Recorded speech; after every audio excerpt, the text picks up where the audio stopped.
Shalom sahabat-sahabat firman kehidupan yang terkasih di dalam Tuhan Yesus Kristus. Apakah yang menjadi kesibukan saudara hari-hari belakangan ini? Sesibuk apapun, kita harus selalu meluangkan waktu untuk berdoa dan membaca firman Tuhan setiap harinya. Sahabatku, kita akan segera mendengarkan renungan firman Tuhan, jadi mari kita berdoa. Bapa Surgawi, terima kasih untuk hari ini dan berkat-berkat-Mu yang selalu baru setiap hari. Terima kasih untuk kesehatan tubuh kami serta kekuatan yang Engkau berikan bagi roh dan jiwa kami. Kami bersyukur memiliki Allah yang seperti Engkau yang begitu mengasihi kami dan peduli pada kami. Ya Bapa, sebentar lagi kami akan masuk dalam saat teduh untuk mendengarkan firman-Mu. Lingkupilah kami dengan perasaan kehadiran-Mu dan berikanlah kami hikmat serta pengertian akan kebenaran firman-Mu. Dalam nama Tuhan Yesus Kristus kami berdoa. Amin. Sahabat-sahabat firman kehidupan yang dikasihi Allah, izinkan saya mengajukan pertanyaan ini kepada saudara. Apa latar belakang kehidupan saudara sebelum bertemu dengan Kristus? Apakah saudara berasal dari keluarga Kristen atau non-Kristen? Baik berasal dari keluarga Kristen maupun non-Kristen, keduanya memiliki tantangan yang berbeda. Karena iman setiap orang tidak tergantung kepada iman orang tuanya atau keluarganya, melainkan tergantung pada dirinya sendiri. Rasul Paulus mengatakan demikian kepada Timotius dalam 2 Timotius 1 ayat 5-6.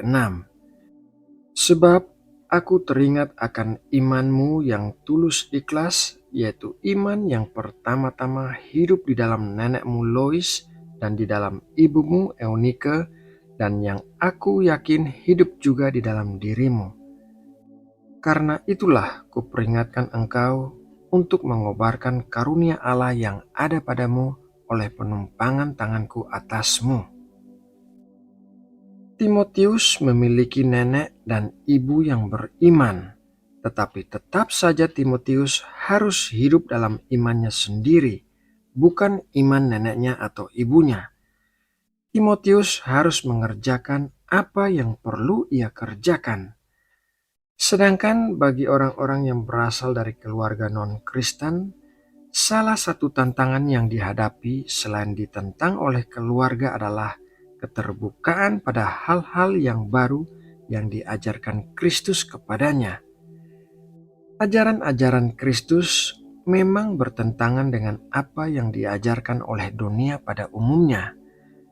Contoh paling gampang adalah mengampuni orang yang berbuat jahat kepada kita dan berdoa bagi mereka. Sementara dunia mengajarkan untuk membalas kejahatan dengan kejahatan, Kristus mengajarkan kita untuk membalas kejahatan dengan kebaikan. Contoh lainnya adalah orang agamawi melakukan perbuatan baik dan ibadah agamanya agar bisa masuk surga. Tetapi Kristus mengajarkan kita bahwa Ia adalah satu-satunya jalan ke surga, dan perbuatan baik kita dilakukan karena Roh Kudus yang mengubahkan kita menjadi baik. Hidup baru di dalam Kristus bagi orang-orang yang berasal dari keluarga non-Kristen membutuhkan pembaruan pikiran dan keterbukaan pada pengajaran-pengajaran Kristus. Kita harus meninggalkan tradisi agamawi dan kepercayaan-kepercayaan nenek moyang yang tidak sesuai dengan firman Tuhan. Kita juga tidak boleh mencampur firman Tuhan dengan kebiasaan-kebiasaan yang dilakukan oleh orang-orang non-Kristen. Misalnya saja memasang jimat-jimat pelaris di toko, jimat pembawa kedamaian di rumah, dan lain sebagainya. Mari kita membaca apa yang dikatakan Rasul Paulus dalam 1 Timotius 4 ayat 7. Tetapi jauhilah tahayul dan dongeng nenek-nenek tua, latihlah dirimu beribadah.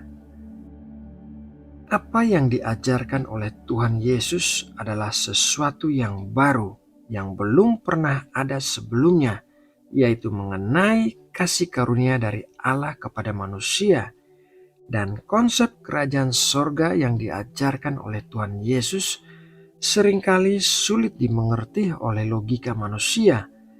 Tetapi jika kita memiliki hati yang lemah lembut, yang mudah diajar, maka Roh Kudus akan menuntun kita di dalam jalan kebenarannya.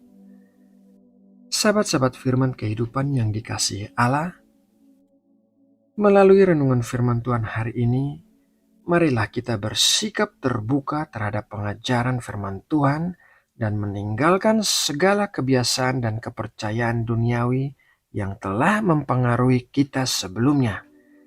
Mari kita menyembah Allah sebagai satu-satunya Allah yang benar, serta menunjukkan hati kita hanya kepadanya.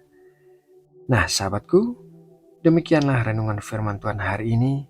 Kiranya kita semua diberkati dengan pengurapan dan kekuatan yang baru. Mari kita berdoa menutup renungan ini. Tuhan, terima kasih buat berkat makanan rohani yang Engkau berikan.